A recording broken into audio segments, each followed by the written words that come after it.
हरे कृष्ण। श्रीमद् भागवतम तृतीय स्कंद 28वें अध्याय से हम पाठ कर रहे हैं। भगवान कपिल मुनि भक्ति के सिद्धांत के ऊपर प्रवचन कर रहे हैं। श्लोक संख्या 19 से आगे पाठ करेंगे। स्थितं व्रजन्तं आसीनं शयानं वा गुहाशयं प्रेक्षणीये हितं ध्यायेत् शुद्ध भावेन चेतसा। यामिनी माता जी।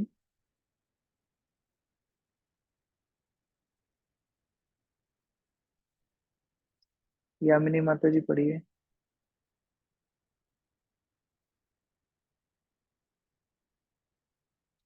ओके, गायत्री माता जी। हरे कृष्ण प्रभु जी, दंडवत प्रणाम। इस प्रकार भक्ति योग में सदैव तल्लीन रहकर योगी अपने अंतर में श्री भगवान को खड़े रहते हुए, चलते लेटे और या बैठे हुए देखता है, क्योंकि परमेश्वर की लीलाएं सुंदर तथा आकर्षक होती है। हरे कृष्णा।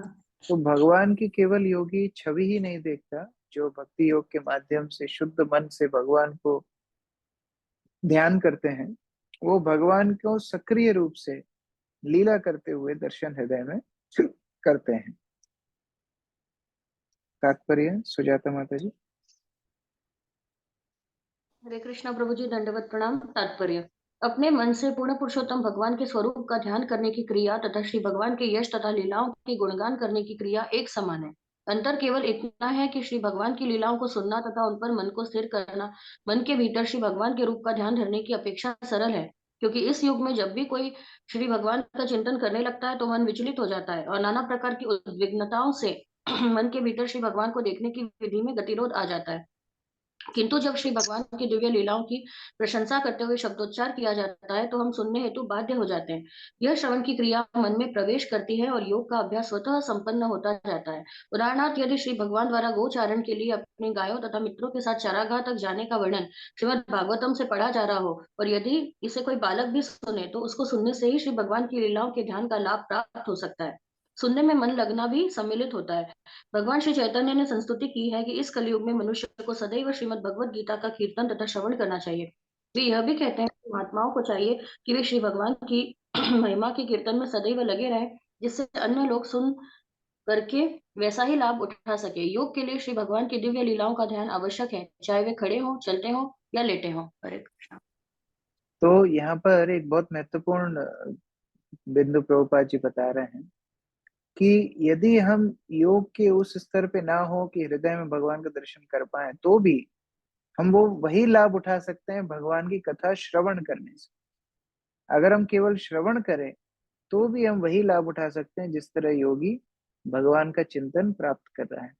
तो जब भी हम भगवान की कथा सुनते हैं तो मन के चित्रपट पर वह लीला को बनाना चाहिए कि हाँ, भगवान इस तरह पीताम्बर धारण किए हुए हैं, उनके घुंघराले बाल हैं, वो इस तरह चल रहे हैं, इस तरह लीला कर रहे हैं। अपने मन में उस लीला को ध्यान भी करना चाहिए। श्लोक संख्या 20। तस्मिन् लब्धा पदं चित्तं सर्ववय संस्थितं विलक्ष्यैकत्र संयुज्य अंगे भगवतो मुनि। संजय प्रभु। हरे कृष्णा प्रभु जी, धन्यवाद प्रणाम। श्री भगवान के सनातन रूप में अपना मन स्थित करते समय योगी को चाहिए कि वह श्री भगवान के समस्त अंगों पर एक ही साथ विचार न करके श्री भगवान के एक एक अंग पर मन को स्थिर करे। हरे कृष्ण। तो अब भगवान का दर्शन कैसे करना चाहिए, भगवान का स्मरण कैसे करना चाहिए, ये कपिल मुनि आगे के 8-10 श्लोकों में समझाएंगे। तो सबसे पहले बोल रहे हैं कि एक साथ सारे भगवान के रूप पर ना ध्यान करके एक एक अंग पर भगवान के दर्शन करना चाहिए। भगवान का एक एक अंग ही इतना सुंदर है कि अगर कोई एक अंग की सुंदरता ही देख ले तो वही अंग को देख करके व्यक्ति अपना जीवन सार्थक कर सकता है। अंगानि जस्य सकलेंद्रिय वृत्तिमांति। एक एक अंग भगवान का सारी इंद्रियों की शक्ति रखता है। जैसे भगवान का एक एक नाम उनकी सारी शक्ति रखता है, वैसे एक एक अंग भी पूर्ण है। इसलिए भगवान को बोलते हैं पूर्ण। ओम पूर्ण मदः पूर्णमिदं पूर्णात् पूर्णमुदच्यते।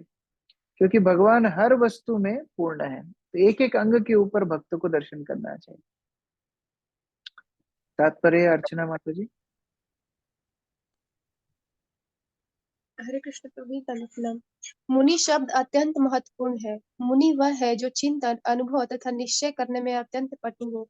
यहाँ पर उसे भक्त या योगी नहीं कहा गया है। जो लोग श्री भगवान के स्वरूप का ध्यान करने का प्रयास करते हैं वे मुनि या अल्पज्ञ कहलाते हैं, किंतु वे जो श्री भगवान की वास्तविक सेवा करते हैं वे भक्ति योगी कहलाते हैं। आगे जो विचार विधि वर्णित है वह मुनियों की शिक्षा के लिए है। योगी को यह विश्वास दिलाने हेतु कि परम सत्य अर्थात पूर्ण पुरुषोत्तम भगवान कभी भी निराकार नहीं होते। आगे दिए गए श्लोक श्री भगवान के एक एक अंग का क्रमशः दर्शन करने की संस्तुति करते हैं। श्री भगवान का समग्र रूप में चिंतन कभी कभी निराकार हो सकता है। अतः यहाँ यह संस्तुति की गई है कि पहले उनके चरण कमल का ध्यान किया जाए, फिर टखने, फिर जंघा, फिर कमर, तब छाती, गर्दन, मुख इत्यादि। श्री भगवान के चरण कमल से प्रारंभ करके क्रमशः उनके दिव्य शरीर के ऊपरी अंगों तक जाया जाए।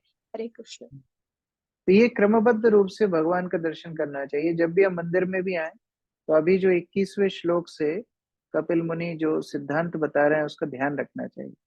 सामान्यतः लोग 1 सेकंड में दर्शन कर लेते हैं, पता नहीं कैसे कर लेते हैं, और तुरंत भगवान का मुखमंडल पे कूद पड़ते हैं।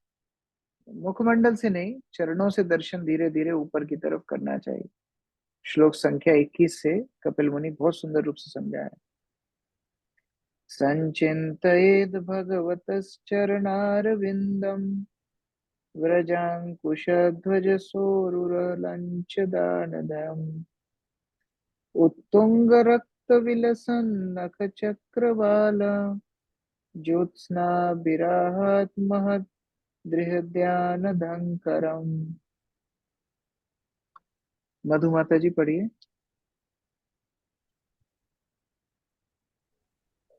हरे कृष्ण प्रभु जी, दंडवत प्रणाम।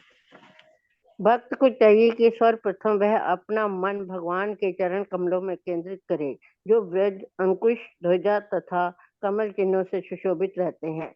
सुंदर माणिक से उनके नाखूनों की शोभा चंद्रमंडल से मिलती जुलती है और हृदय के गहन तम को दूर करने वाली है। हरे कृष्ण। धन्यवाद। भगवान के चरण कमलों में ये चिन्ह होते हैं। भगवान श्री कृष्ण के चरण कमलों में 19 चिन्ह हैं और श्रीमती राधा रानी के चरण कमलों में 10 चिन्ह हैं, ना ज्यादा है वास्तव में।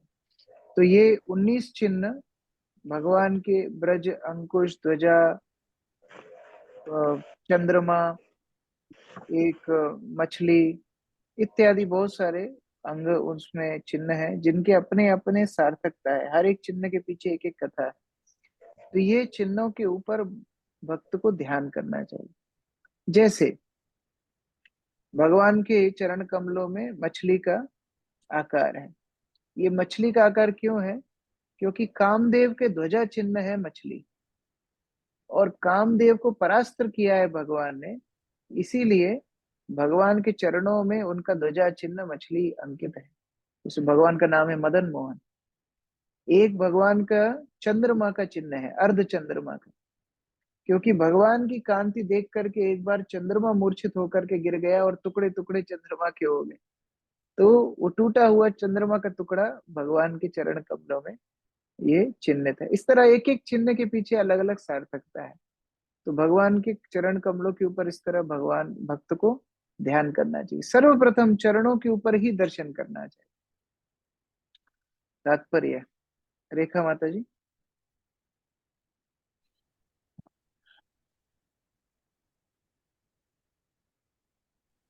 हरे कृष्ण। मायावादी कहता है कि वह परम सत्य के निराकार अस्तित्व को अपने मन में स्थिर कर पाने में अक्षम रहता है, अतः किसी भी रूप की कल्पना करके उस कल्पित रूप में मन को स्थिर करना चाहिए। किंतु यहाँ पर ऐसी विधि की संस्तुति नहीं की गई। कल्पना सदैव कल्पना ही रहती है और इससे कल्पना ही प्रतिफलित होती है। यहाँ पर भगवान के शाश्वत रूप का सुस्पष्ट वर्णन दिया गया है। भगवान के चरण तल को वज्र, पताका, कमल तथा अंकुश की आकृतियों से मिलने वाली स्पष्ट रेखाओं से युक्त अंकित किया गया है। उनके पैर के नाखूनों की कांति चंद्रमा के प्रकाश चंद्रिका के तुल्य है। यदि योगी भगवान के चरण तल पर अंकित चिन्हों तथा उनके नाखूनों की चमक पर अपना ध्यान केंद्रित करता है, तो वह इस संसार के अज्ञान अंधकार से मुक्त हो सकता है। यह मुक्ति ध्यान से नहीं, अपितु भगवान के नाखूनों की कांति से उत्पन्न प्रकाश के दर्शन से प्राप्त होती है। दूसरे शब्दों में, यदि कोई इस संसार के अज्ञान के अंधकार से छूटना चाहता है, तो उससे पहले अपना मन भगवान के चरण कमलों में स्थिर करना चाहिए। हरे कृष्ण। ऐसा बताया जाता है कि भगवान के नाखूनों से इतनी चमक निकलती है कि वो सारे संसार के तमस को दूर कर सके। इसलिए भक्त भगवान के चरण कमलों के ऊपर ध्यान करता है, जिससे उसकी तमस, उसका अंधकार, उसकी अविद्या नष्ट हो जाए और वो भगवत चेतना में आगे बढ़ पाए। आगे 2 श्लोकों में भगवान के चरण कमलों की महिमा को बता रहे हैं। यशोष निश्रित सरित परवारुदकेन तीर्थेन मूर्धनि अधिकृतेन शिवः शिवो भूत् ध्यातुर्मनः श्यामलशैलनिश्रितव्रजम् ध्यायेश्चिरं भगवतश्चरणारविन्दम्। अंकित प्रभु पढ़िए। हरे कृष्ण प्रभु, दंडवत प्रणाम। पूज्य शिव जी भगवान के चरण कमलों के प्रक्षालित जल से उत्पन्न गंगा नदी के पवित्र जल को अपने सिर में धारण करके और भी पूज्य हो जाते हैं। भगवान के चरण उस वज्र के तुल्य हैं जो ध्यान करने वाले भक्त के मन में संचित पाप के पहाड़ को ध्वस्त करने के लिए चलाया जाता है। अतः मनुष्य को दीर्घ काल तक भगवान के चरण कमलों का ध्यान करना चाहिए। हरे कृष्ण प्रभु। भगवान शिव जो इतने पूजित विग्रह हैं, महादेव हैं, देवों के देव हैं, और इस सृष्टि की शुरुआत जो हमने पिछले अध्यायों में पढ़ी, भगवान की दृष्टिपात महाकाल स्वरूप भगवान शिव के माध्यम से होती है। वो भगवान शिव भगवान के चरण कमलों का जो धुलाया हुआ जल है उसको अपने सिर पे धारण करते हैं गंगा के रूप में। तो इस प्रकार से भगवान के चरण कमलों की महिमा को बताया जा रहा है कि भगवान शिव जो जिनकी महिमा पूरे विश्व में फैली हुई है, ऐसे भगवान शिव भी अपने सिर पर भगवान के चरण कमलों को धुलाए हुए जल को धारण करते हैं और अपने आप को और भाग्यशाली मानते हैं। तो ऐसे भगवान के चरण कमलों के ऊपर ध्यान करना चाहिए। किसी भी वस्तु को अगर ध्यान करना है तो उसकी महिमा को ध्यान करना चाहिए। जैसे आप लोगों को अभ्यास होगा, जब हम कोई तीर्थ यात्रा पे भी जाते हैं, जैसे वृंदावन यात्रा जा रहे हैं, धाम यात्रा पे जा रहे हैं, तो आप किसी स्थान पे ले जाए जाएंगे, बस से आप उतरेंगे, वहां पर आप बैठ जाएंगे, तब तक आपको कोई भावना नहीं आएगी। लेकिन जब आप उस स्थान के बारे में पढ़ेंगे, सुनेंगे, तब आपको भावना आएगी, अरे ये कितना महत्वपूर्ण स्थान है। उसी तरह भगवान के चरण कमलों का ध्यान करना मतलब भगवान के चरण कमलों की महिमा के ऊपर ध्यान करना। भगवान के चरण कमल कितने महत्वपूर्ण है कि वे एक वज्र के समान है जो हमारे संचित कर्मों के, संचित पापों के पहाड़ को एक क्षण में ध्वंस कर सकते हैं। इस तरह भगवान के चरणों के ऊपर ध्यान करना चाहिए दीर्घ काल तक। चिरम भगवतः चरणारविंदम, लंबे समय तक ध्यान करना चाहिए। तात्पर्य अनिकेत प्रभु। हरे कृष्ण प्रभु, दंडवत प्रणाम। तात्पर्य, इस श्लोक में शिवजी की स्थिति का विशेष वर्णन हुआ है। निर्विशेषवादी का सुझाव है कि परम सत्य के कोई रूप नहीं होता, अतः वह विष्णु या शिव या देवी दुर्गा या उनके पुत्र गणेश किसी के भी स्वरूप की समान रूप से कल्पना कर सकता है, किंतु भगवान वस्तुतः हर प्राणी के परम स्वामी है। चैतन्य चरितमृत में कहा गया है, एकले ईश्वर कृष्ण आर सब भृत्य। कृष्ण ही परमेश्वर है और अन्य सभी, जिनमें शिव तथा ब्रह्मा भी सम्मिलित हैं, कृष्ण के दास हैं। अन्य देवताओं की तो बात ही नहीं उठती। यहाँ पर इसी सिद्धांत का वर्णन हुआ है। शिव जी इसलिए महत्वपूर्ण है क्योंकि वे अपने सिर के ऊपर पवित्र गंगा जल धारण करते हैं, जिसका उद्गम भगवान विष्णु का चरण प्रक्षालन है। हरि भक्ति विलास में सनातन गोस्वामी कहते हैं कि जो मनुष्य परमेश्वर तथा देवताओं को, जिनमें शिव तथा ब्रह्मा भी आ जाते हैं, समान स्तर पर रखता है, वह पाषंडी या नास्तिक हो जाता है। हमें यह कभी नहीं सोचना चाहिए कि भगवान विष्णु तथा सारे देवता एक समान हैं। इस श्लोक की एक अन्य महत्वपूर्ण बात यह है कि अनादिकाल से भौतिक शक्ति के संसर्ग में रहने से बद्ध जीव का मन प्रकृति पर अधिकार जताने की इच्छा रूपी मल का ढेर उठाए हुए है। यह मल पर्वत के समान है, किंतु यह पर्वत वज्र से ध्वस्त किया जा सकता है। भगवान के चरण कमलों का ध्यान योगी के मन के मल रूपी पर्वत को छिन्न भिन्न करने के लिए वज्र के समान है। यदि योगी चाहता है कि उसके मन से मल रूपी पर्वत छिन्न भिन्न हो जाए, तो उसे किसी शून्य या निराकार वस्तु की कल्पना न करके मन को भगवान के चरण कमलों में एकाग्र करना चाहिए। चूंकि मल एक पर्वत का रूप धारण कर चुका है, अतः उसे दीर्घ अवधि तक भगवान के चरण कमलों का ध्यान करना चाहिए। हाँ, जो भगवान के चरण कमलों का निरंतर ध्यान करने का अभ्यस्त है, उसके लिए बात दूसरी है। भक्तगण भगवान के चरण कमलों में इस प्रकार स्थित रहते हैं कि वे अन्य किसी वस्तु का चिंतन ही नहीं करते। जो लोग योगाभ्यास करते हैं, उन्हें चाहिए कि विधि विधानों का पालन करते हुए इंद्रियों को वश में करके दीर्घ काल तक भगवान के चरण कमलों का ध्यान धरें। यहाँ पर भगवतश् चरणार विंदम का विशेष रूप से उल्लेख हुआ है, जिसका अर्थ है कि मनुष्य को भगवान के चरण कमलों का चिंतन करना होता है। मायावादी लोग सोचते हैं कि मनुष्य शिव, ब्रह्मा या देवी दुर्गा में से किसी के चरण कमलों का चिंतन कर सकता है, किंतु ऐसा नहीं है। यहाँ पर भगवतः का विशेष उल्लेख है। भगवतः का अर्थ है पूर्ण पुरुषोत्तम भगवान विष्णु का। अपनी स्वाभाविक स्थिति के कारण शिवजी सदैव महान तथा कल्याणप्रद रहे हैं, किंतु चूंकि उन्होंने अपने सिर पर उस गंगा जल को धारण करना स्वीकार किया है जो भगवान के चरण कमलों से उद्भूत है, अतः वे और भी अधिक शुभ तथा महत्वपूर्ण है। यहाँ पर भगवान के चरण कमलों पर बल दिया गया है। भगवान के चरण कमलों से संबंधित होने के कारण जब शिवजी की महत्ता बड़ी है, तो सामान्य जीवों के विषय में क्या कहा जाए। हरे तो जो कृष्ण। स्वयं शुभ हो, शिव का मतलब ही है जो शुभ हो, पवित्र हो, ऐसे भगवान शिव भी महान बन जाते हैं भगवान के चरण कमलों का आश्रय लेके। तो सामान्य जीव की आध्यात्मिक उन्नति तो होनी है, इसलिए भगवान के चरण कमलों का आश्रय भक्त को बड़ी दृढ़ता से करना चाहिए दीर्घ काल तक। यहाँ पर बोला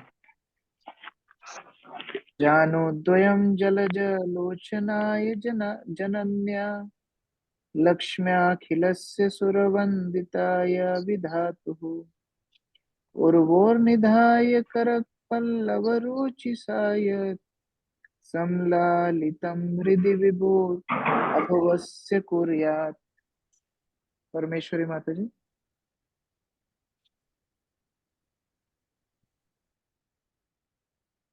हरे कृष्ण प्रभु, दंडवत प्रणाम। अनुवाद। योगी को चाहिए कि वह अपने हृदय को सभी देवताओं द्वारा पूजित तथा परम पुरुष ब्रह्मा की माता ऐश्वर्य की देवी लक्ष्मी जी के कार्यकलापों में स्थिर कर दे। वह सदैव दिव्य भगवान के पांव तथा जंघाओं को चांपती हुई देखी जा सकती हैं। इस प्रकार वे उनकी सावधानी के साथ सेवा करती हैं। हरे कृष्णा। दूसरा, चरण कमलों की सेवा में माता लक्ष्मी भी लगी हुई है। पहला उदाहरण दिया है, भगवान शिव स्वयं भगवान के चरण कमलों का जल अपने सिर पे धारण करते हैं। दूसरा उदाहरण दिया है, माता लक्ष्मी जिनके पीछे पूरी दुनिया लगी रहती है, वह भगवान के चरण कमलों की वंदना हमेशा करती रहती है। इस प्रकार भगवान के चरण कमलों के ऊपर ध्यान भक्त को करना चाहिए। अमित प्रभु, तात्पर्य पढ़िए। हरे कृष्ण प्रभु जी, दंडवत प्रणाम। तात्पर्य। ब्रह्मा इस ब्रह्मांड में के नियुक्त स्वामी हैं। चूंकि गर्भोदक्षाय विष्णु उनके पिता हैं, अतः लक्ष्मी स्वतः उनकी माँ हुई। लक्ष्मी जी समस्त देवों तथा अन्य लोगों के निवासियों द्वारा भी पूजित है। मनुष्य भी ऐश्वर्य की देवी से वर प्राप्त करने के इच्छुक रहते हैं। ये लक्ष्मी जी पूर्ण पुरुषोत्तम भगवान श्री नारायण के चरण तथा जंगा चापने में सदैव व्यस्त रहती हैं, जो इस ब्रह्मांड के भीतर गर्भ सागर में शयन कर रहे हैं। यहाँ पर ब्रह्मा को लक्ष्मी पुत्र बताया गया है, किंतु वास्तव में वे उनके गर्भ से उत्पन्न नहीं हुए थे। ब्रह्मा का जन्म साक्षात श्री भगवान के उदर से होता है। गर्भोदक्षय विष्णु के उदर से एक कमल का फूल निकलता है और उसी से ब्रह्मा का जन्म होता है। अतः श्री भगवान की जांघें दबाती हुई लक्ष्मी जी का सामान्य पत्नी का आचरण नहीं समझना चाहिए। श्री भगवान सामान्य पुरुष तथा स्त्री के आचरण से परे हैं। अभवस्य शब्द महत्वपूर्ण है, क्योंकि यह बताता है कि श्री भगवान लक्ष्मी की सहायता के बिना ही ब्रह्मा को उत्पन्न कर सके। चूंकि दिव्य आचरण संसारी आचरण से भिन्न होता है, अतः यह नहीं मान लेना चाहिए कि श्री भगवान अपनी पत्नी से वैसे ही सेवा कराते हैं जिस प्रकार कोई देवता या मनुष्य अपनी पत्नी से कराता है। यहाँ पर शिक्षा दी गई है कि योगी सदैव अपने हृदय में यह चित्र रखे। भक्त सदैव ही श्री लक्ष्मी तथा श्री नारायण के बीच ऐसे ही संबंध का चिंतन करता है अतः वह निर्विशेषवादियों तथा शून्यवादियों के समान मानसिक ध्यान नहीं करता। भाव का अर्थ है जो भौतिक शरीर स्वीकार करे तथा अभाव का अर्थ है जो भौतिक शरीर स्वीकार न करे बल्कि मूल आध्यात्मिक शरीर में प्रकट हो। भगवान श्री नारायण किसी भौतिक वस्तु से नहीं जन्मे। पदार्थ से ही पदार्थ उत्पन्न होता है, किंतु वे पदार्थ से उत्पन्न नहीं है।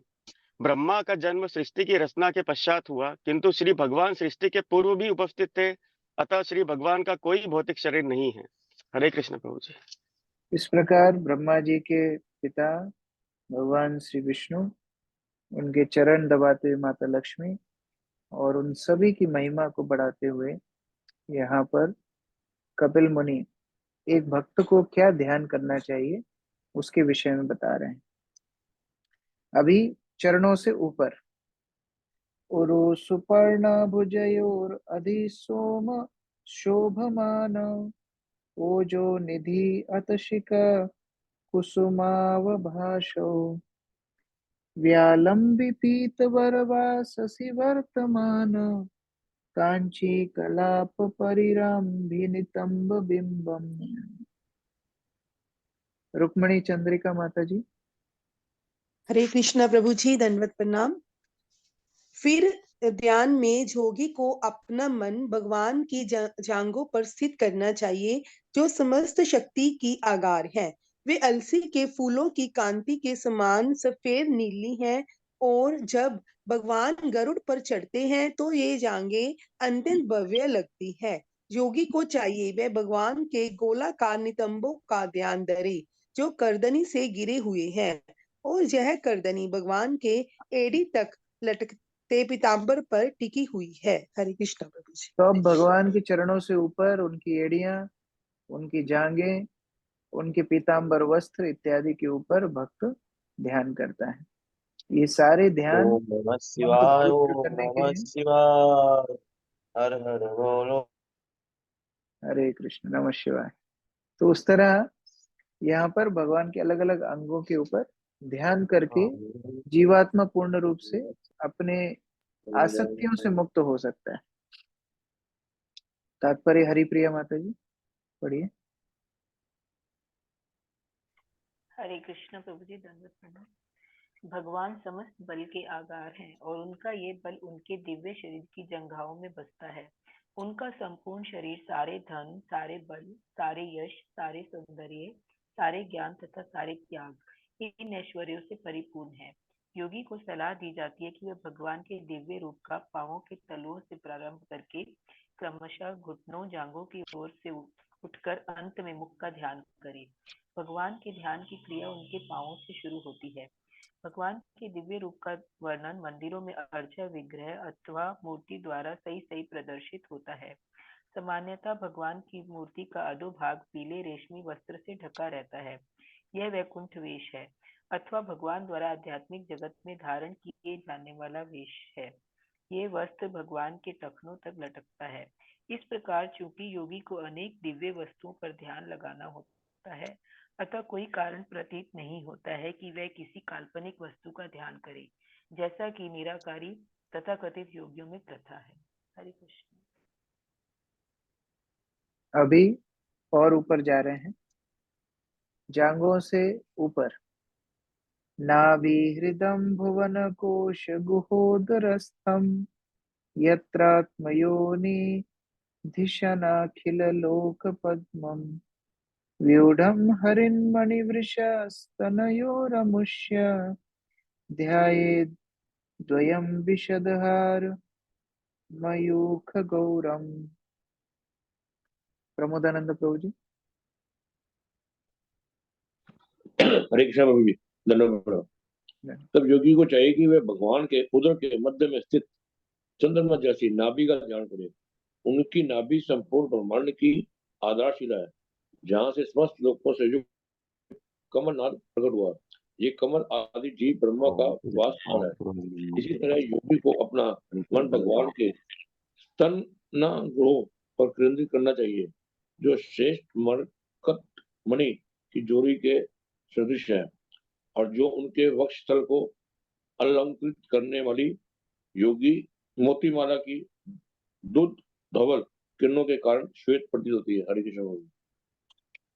इस प्रकार से अब भगवान की नाभि के ऊपर ध्यान करना कपिल मुनि सिखा रहे हैं।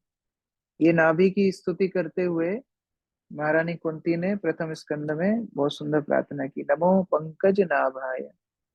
ये स्तुति की शुरुआत ही करती है नाभि से, नमो पंकज नाभाय, जिनकी नाभि पंकज समान है। पंकज नाभाय बहुत अर्थ है, पंकज के समान कोमल है, पंकज के समान सुगंधित है। पंकज मतलब होता है कमल का फूल। पंकज के समान पवित्र है, जैसे पंकज जल में रहते हुए भी जल को स्पर्श नहीं करता। तो यद्यपि भगवान अवतार लेते हैं भौतिक संसार में, लेकिन भौतिक संसार उनको प्रभावित नहीं करता, इसलिए पंकज नाभ है। और है जैसे कमल के बीज को भी कमल कमल का ही बीज बोलते हैं, उसी तरह पंकज नाभाया, क्योंकि उस नाभि से कमल निकलने वाला है, उस कमल के बीज रूपी वो नाभि। और वो कमल कैसा है, ऐसा वैसा कमल नहीं है, उस कमल में ब्रह्मा जी की उत्पत्ति हुई है और उसकी कमल की नाल में 14 भुवन प्रकट होने वाले हैं। इसलिए भगवान की नाभि से ये कमल जो निकलता है वो कमल का स्त्रोत्र है भगवान की नाभि, इसलिए पंकज नाभ है। तो इस प्रकार से भगवान की नाभि के ऊपर हमें चिंतन करना चाहिए कि ये कोई सामान्य नाभि नहीं है, इस नाभि से समग्र सृष्टि की उत्पत्ति हुई है, ब्रह्मा इत्यादि सब देवताओं की उत्पत्ति हुई है, सारे लोगों की उत्पत्ति हुई है, ये भगवान की नाभि है। और भगवान का वक्ष स्थल, जो भगवान का वक्ष स्थल माता लक्ष्मी का निवास स्थान है, कौस्तुभ मणि श्रीवस्त्र इत्यादि जिनकी छाती पर रहते हैं, वो वक्ष स्थल जहाँ भृगु ने अपनी लात से अपने पैर से भगवान को आघात किया था और भगवान भृगु के ही पैर दबाने लगे थे, ऐसे वक्ष स्थल का भी ध्यान भक्त को करना चाहिए। तो क्रमबद्ध रूप से चरणों से जांघों पर, जांघों से नाभि पर, नाभि से वक्ष स्थल पर, ऐसे दर्शन करना चाहिए। आयुष प्रभु पढ़िए तात्पर्य। हरे कृष्ण प्रभु जी, दंडवत प्रणाम। इसके पश्चात योगी को श्री भगवान की नाभि का ध्यान करते हेतु कहा गया है, जो समस्त सृष्टि का आधार है। जिस प्रकार शिशु नाल के द्वारा अपनी माता से जुड़ा होता है, उसी प्रकार पहले पहल जन्म लेने वाले प्राणी ब्रह्मा श्री भगवान की परम इच्छा से एक कमल नाल द्वारा श्री भगवान से जुड़े रहते हैं। पिछले श्लोक में कहा गया है कि श्री भगवान के पांव, टखने तथा जांघें दबाती हुई लक्ष्मी जी ब्रह्मा की माता कहलाती है, किंतु वास्तव में ब्रह्मा अपनी माता के उदर से उत्पन्न न होकर श्री भगवान के उदर से प्रकट हुए हैं। ये श्री भगवान के अचिंत्य कार्यकलाप है, जिनके विषय में भौतिक रूप से यह सोचने की आवश्यकता नहीं है कि पिता ने किस प्रकार संतान को जन्म दिया। ब्रह्म संहिता में बताया गया है कि श्री भगवान के प्रत्येक अंग में अन्य किसी भी अंग की शक्ति रहती है, क्योंकि वह सब कुछ आध्यात्मिक है, अतः उनके अंग बद्ध नहीं है। श्री भगवान अपने कानों से देख सकते हैं, जबकि भौतिक कान केवल सुन सकता है, देख नहीं सकता। किंतु ब्रह्म संहिता से हम जानते हैं कि श्री भगवान अपने कानों से भी देख सकते हैं और आंखों से सुन सकते हैं। उनके दिव्य शरीर का कोई भी अंग किसी भी अन्य अंग का कार्य संपन्न कर सकता है। उनका उदर समस्त लोकों का आधार है। ब्रह्मा समस्त लोकों के सृष्टा का पद धारण किए हैं, किंतु उनकी अभियांत्रिकी शक्ति श्री भगवान के उदर से उत्पन्न होती है। ब्रह्मांड की कोई भी सृजन क्रिया श्री भगवान से सीधे संबंधित रहती है। मोतियों की माला जिससे श्री भगवान के शरीर का ऊपरी भाग अलंकृत होता है, वह भी आध्यात्मिक है। अतः योगी को सलाह दी जाती है कि वह उनके वक्ष स्थल को अलंकृत करने वाले मोतियों की श्वेत धुति को निहारे। हरे कृष्ण। कई बार लोग तर्क करते हैं, आप भगवान के सामने भोग रखते हो, भगवान ने खाया कि नहीं आपको कैसे पता?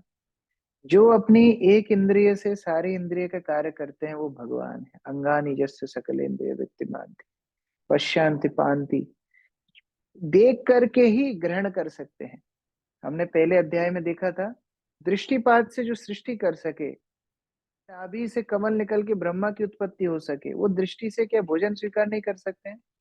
तो सारी इंद्रियों से सारा कार्य भगवान अपनी सार्थक कर सकते हैं, इसलिए उनकी इंद्रियां दिव्य मानी गई हैं। हमारी भौतिक इंद्रियां सीमित होती हैं, जो हम अपनी इंद्रियों से अपना काम भी ठीक से नहीं कर पाते। आंखों का काम है देखना, लेकिन मैं बिना चश्मे के नहीं देख सकता हूँ।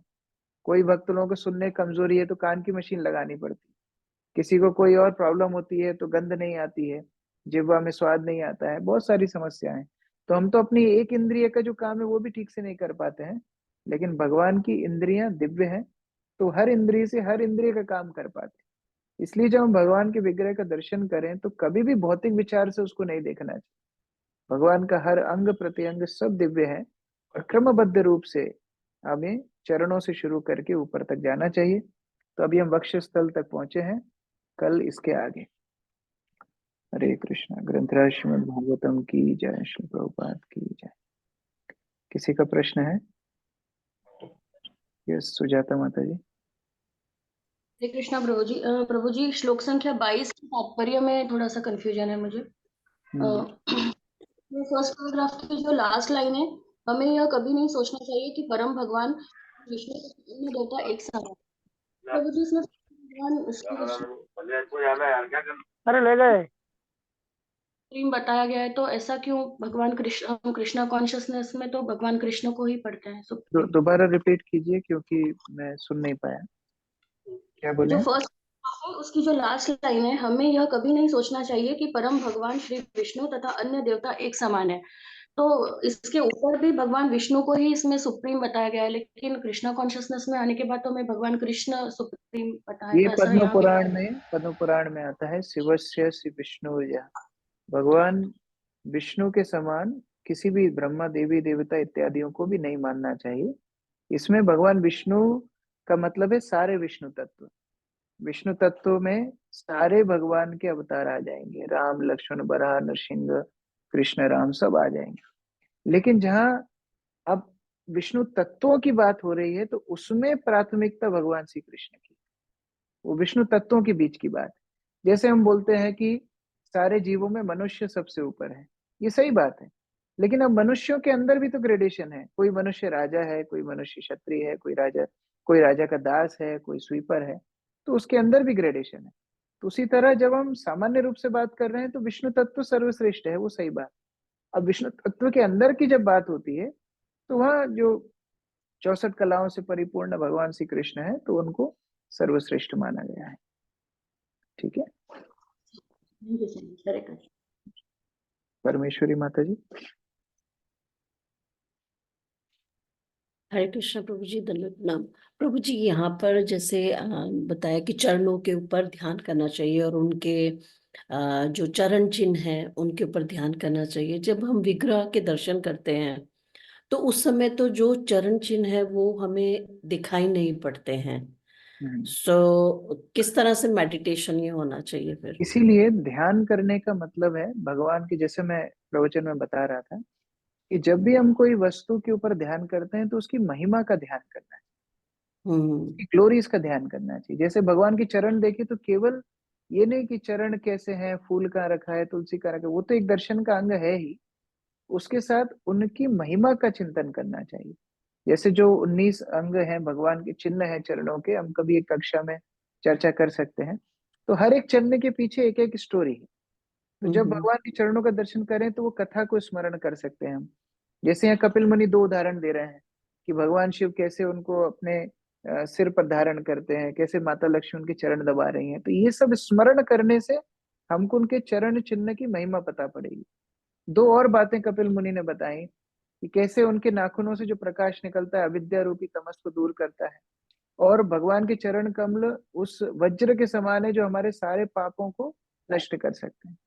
तो जब भी हम चरण देखें तो दर्शन का मतलब है उनकी महिमा को स्मरण करना। जैसे मान लीजिए हम जब गौर निताई का दर्शन करते हैं तो गौर निताई का दर्शन करते समय उनकी महिमा का स्मरण करना चाहिए कि कैसे उन्होंने जगाई मदाई का उद्धार किया, कैसे सार्वभौम भट्टाचार्य का उद्धार किया, कैसे वो पतितों का उद्धार करने के लिए हरिनाम को लेकर के आए।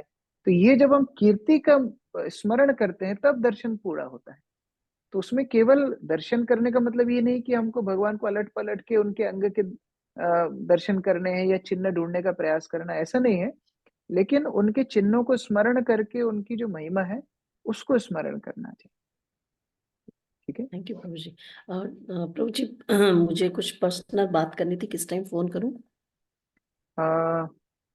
9 बजे के बाद। ठीक है प्रभु जी, थैंक यू। रितु माता जी। हरे कृष्णा प्रभु जी, दंडवत प्रणाम। प्रभु जी, दर्शन की रिगार्डिंग मैं पूछना चाह रही थी। एक तो माता जी ने पूछा, यही प्रश्न था। दूसरा प्रश्न ये है कि जैसे हम दर्शन करते हैं तो श्रीमती राधा रानी भी साथ होते हैं कृष्णा जी के, तो क्या हम दोनों के दर्शन जब करते हैं चरण साथ साथ में ही देखने होते हैं कि पहले पूरे कृष्णा जी का मतलब ऐसे दर्शन करना है, बाद में राधा रानी जी का करना होता है?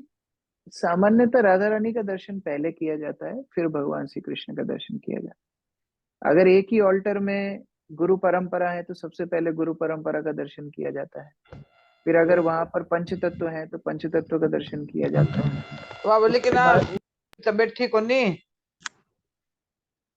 उसके बाद पंच तत्व का दर्शन करने के बाद राधा रानी का दर्शन, फिर भगवान श्री कृष्ण का दर्शन, इस तरह क्रम में दर्शन करना चाहिए। जब दर्शन करते हैं तो इस क्रम में ऊपर जाना चाहिए। जब आरती करते हैं तो क्रम उल्टा हो जाएगा, कृष्ण की आरती, फिर राधा रानी की आरती, पंच तत्व की आरती, गुरु की आरती।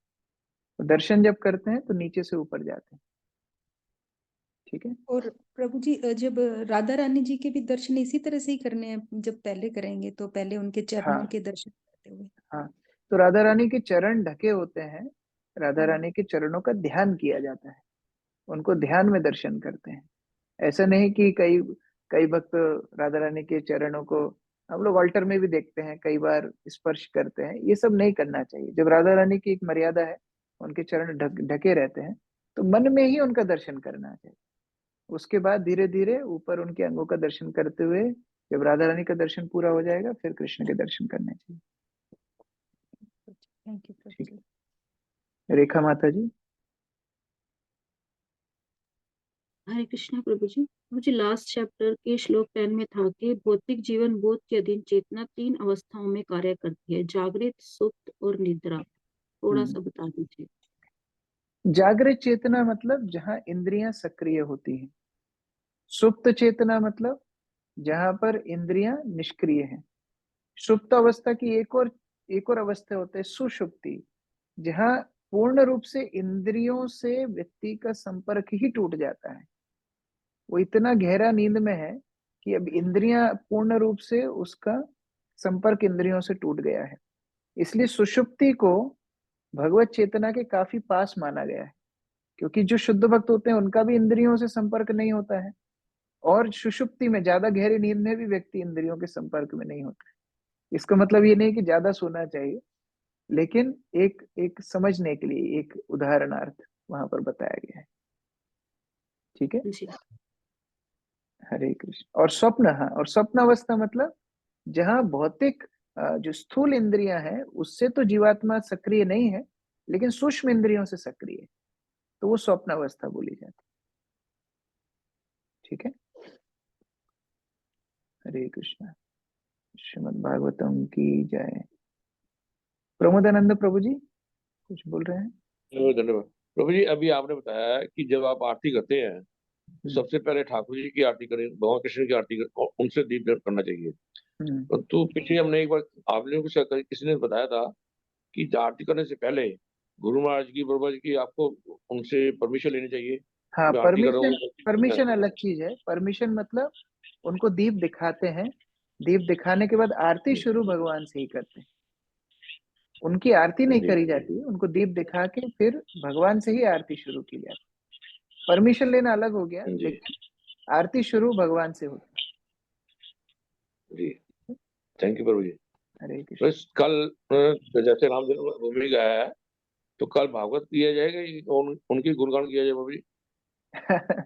कल सुबह और शाम सत्र है मंदिर में 8 बजे और शाम को 7 बजे भगवान राम की कथा है। लेकिन भगवान राम भागवत में भी है, तो हम भागवत का पाठ ऐसे टिस करेंगे, और राम कथा 8 बजे और शाम को 7 बजे। ठीक है। हरे हरे कृष्णा प्रभु जी, दंडवत प्रणाम। यस। मेरी लाइट नहीं है इसलिए कैमरा ऑफ है प्रभु जी, लाइट है ही नहीं आज। बताइए बताइए। हाँ, मैं ऐसे बोल रही थी, मैं जब भी माला करती हूँ ना, ऐसे तो लगी हुई है मेरी काउंटिंग वाली माला, पर मैं प्रभु जी नीचे से जैसे कि गिनती हूँ कि एक ठाकुर जी का चरण है, एक माला हो गई, फिर दूसरा चरण दूसरी माला हो गई, ऐसे झंगा हो गई, ऐसे माला करते करते ऊपर गिनती हूँ। ये सही है कि नहीं है प्रभु जी? मैं कम से कम 2-2.5 साल से ऐसे कर रही हूँ। Very good. देखिए, नाम स्वयं भगवान है। हम नाम के साथ भगवान के रूप को जोड़ सकते हैं, लेकिन भगवान स्वयं नाम के रूप में है। तो जब हम भगवान का नाम ले रहे हैं हरे कृष्ण, तो वो स्वयं भगवान है। जैसे अलग अलग वस्तुओं के विग्रह होते हैं, कभी लकड़ी का विग्रह होता है, कभी मार्बल का विग्रह होता है, कभी पेंटिंग विग्रह होते हैं, लेकिन ये नाम शब्द रूप में भगवान का रूप है। तो जब हम शुद्ध नाम जप करेंगे तो वो नाम का ही रूप हमें दिखेगा। अभी हमको नाम रूप में नहीं दिख रहा है, क्योंकि वो हम शुद्ध नाम नहीं कर रहे हैं। भगवान स्वयं नाम के रूप में हमको दर्शन देंगे। उस तरह करने में बुराई नहीं है, लेकिन हरि नाम स्वयं अपने आप में पूर्ण है, उसमें फिर और कोई चिंतन करने की आवश्यकता नहीं। नाम का ध्यान करते हैं ना प्रभु जी, तो फिर मंत्र का उच्चारण करते वो सुनने में वहां ध्यान ही नहीं लगता। वही तो अगर तपस्या कृष्ण का ध्यान करेंगे तो वही सुनने में तपस्या है। देखो, मन का काम है हमको भ्रमित करना। जब नाम जप करेंगे, नाम से हटाएगा। जब दर्शन करने जाएंगे तो कुछ और ध्यान आएगा। जब प्रसाद लेंगे तो कुछ और ध्यान आएगा। मन का काम है जो काम कर रहे हैं उससे आपको भटकाना। इसीलिए नाम जप करते समय ध्यान से नाम को श्रवण करना। ठीक है, मेरा क्वेश्चन है हाँ? जैसे किसी लक्ष्मी भगवान भी होते हैं और कृष्ण भगवान भी, तो हरी वहाँ हरी, मैं बीच में रोक रहा हूँ क्योंकि मुझे मंदिर भागना है। मुझे आज गुरु पूजा गाने के लिए बोला है, तो मैं कल प्रश्न लूंगा। आप लोग लिख के रखिए। कल प्रश्न। हरे कृष्णा प्रभु जी।